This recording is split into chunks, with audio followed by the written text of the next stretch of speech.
Fridays are awesome. This is CNN Student News. We're starting off today with a few stories that have a lot of people talking. First one involves Americans who've served in the military.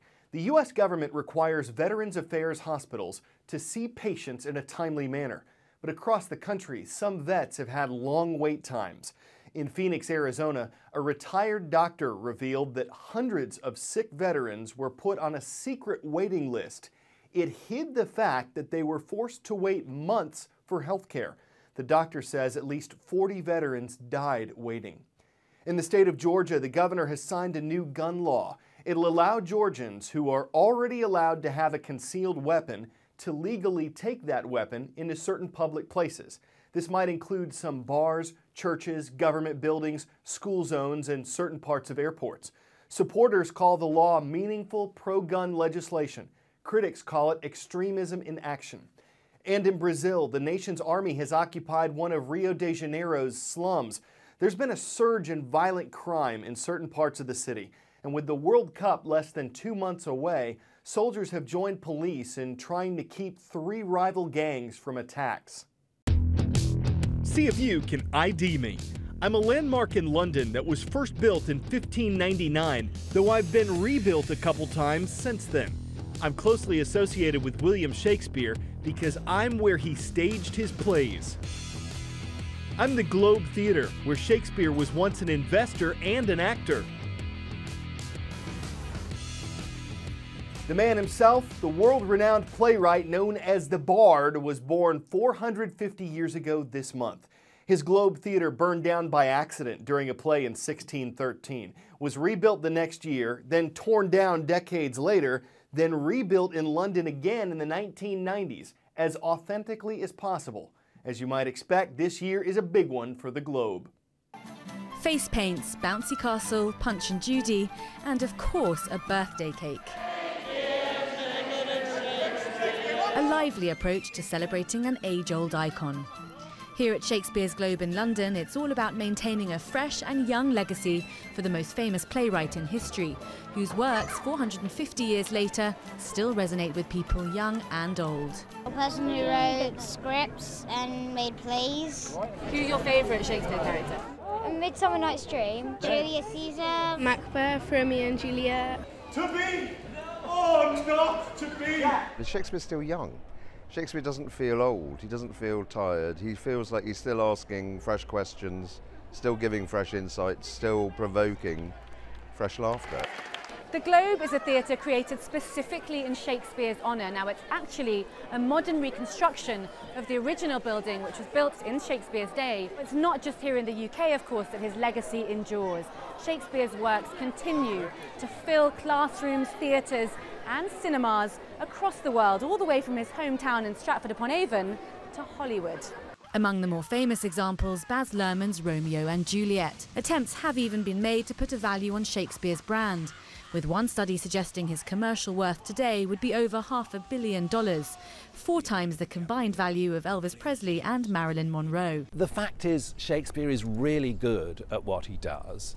If you want to enjoy reading words put into a really interesting order, looking at patterns of human behaviour, going to the theatre and imagining yourself into a whole world, Shakespeare is going to provide that in ways that no other playwright or poet has done.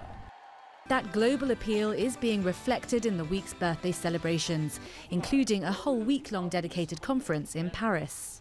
As the birthday celebrations ricochet around the world, we continue to wonder and explore how one man's work has had such a profound effect. Here at the Globe in London, at least, many of the children seem to have it all figured out. I like the way they talk, but I sometimes find it hard to understand. What normally happens at the end? People die. Rosie Tompkins, CNN, London. For today's roll call, we're starting a little ways east of Los Angeles, California. In Riverside, we've got the Rams watching CNN Student News. They're tuned in from Ramona High School. To the Heartland, in St. Mary's, Kansas, beware the Bears. You'll find them at St. Mary's High School. And in Ohio, at Clay High School, the Panthers are stalking our roll. Shout out to everyone at Portsmouth High School.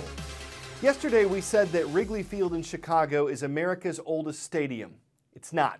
Wrigley was the last pro sports stadium to have lights installed, but Fenway Park in Boston, Massachusetts is the oldest. It opened in 1912, 2 years before Wrigley.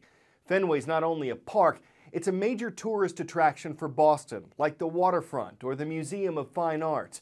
And when there's an event that draws even more tourists, like the Boston Marathon, it's not only policemen and women who are helping keep the public safe. Keep in mind, there's not one robot that meets every situation. The threats change, Iraq and Afghanistan. The needs have changed. Fukushima, Japan, Boston Marathon. It's constantly an evolving process.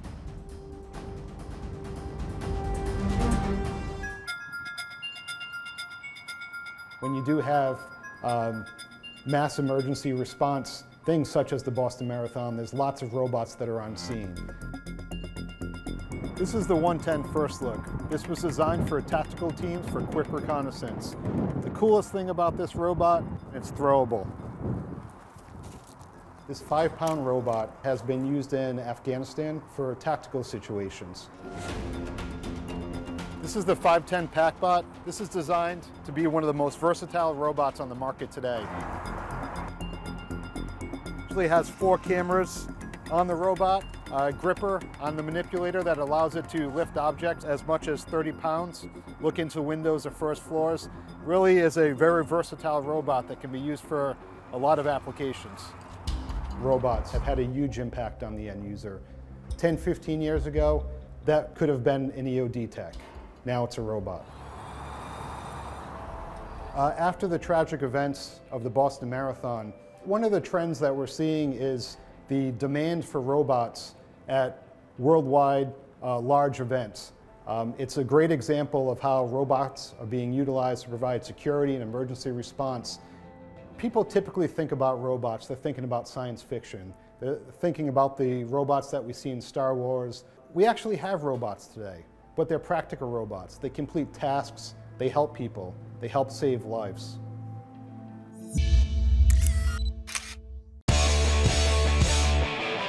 This would be one of those don't try it at home videos, but your home isn't at the top of the world's tallest building in the United Arab Emirates, and even if you are wearing a suit to school today, it ain't a wingsuit.